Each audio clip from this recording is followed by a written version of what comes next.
গর্বিত ইকোনমিক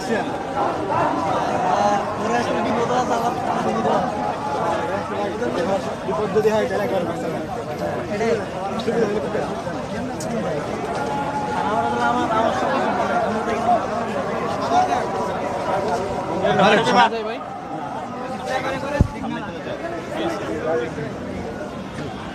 দেখি ভাই একটু সামনে যাই।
এই মুহূর্তে যে আন্দোলন চলছে, গণপদযাত্রাটি চলছে, আমরা দেখছি যে শিক্ষার্থীরা কিন্তু এই মুহূর্তে রয়েছেন আইবির সামনে অংশ নিয়েছেন এবং যেখানে কিন্তু আসলে শিক্ষার্থীরা এই গণপদযাত্রা নিয়ে রাষ্ট্রপতি বরাবর স্মারকলিপি দিতে চান।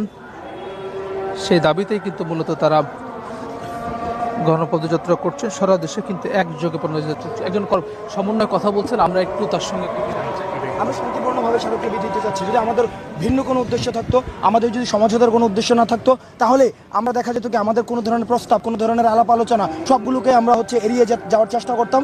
আমরা শুধু মাঠে থাকার জন্য পায়তারা করতাম, কিন্তু আমরা মাঠ থেকে টেবিলে ফিরে যেতে চাই। টেবিলে ফিরে যাওয়ার জন্য যত ধরনের প্রস্তাব, প্রপোজাল, পলিসি মেকিংয়ের যত ধরনের প্রস্তাবগুলো রয়েছে আমরা কিন্তু প্রতিনিয়ত গণমাধ্যমের মাধ্যমে আমরা প্রশাসনের মাধ্যমে পৌঁছে দিচ্ছি। স্মারকলিপি দেওয়ার পরবর্তী কি করবেন আপনারা? আবার গণপদযাত্রা যোগে ঢাকা বিশ্ববিদ্যালয়ে ফিরবেন? দেখুন, স্মারকলিপি দেওয়ার পরে আমরা আলোচনার মাধ্যমে সিদ্ধান্ত নেব এবং পরবর্তী কর্মসূচি জানাবেন। পরবর্তী কর্মসূচি এখন পর্যন্ত আপনারা সামনে থেকে নেতৃত্ব দিচ্ছেন এবং খুব শান্তিপূর্ণভাবে, শৃঙ্খলিতভাবে আপনারা এই হাইকোর্ট মোড় পর্যন্ত এসেছেন, এই জন্য আপনাদেরকে ধন্যবাদ।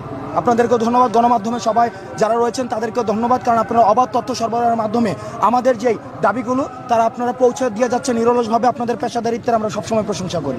অনেক ধন্যবাদ। আমরা ঠিক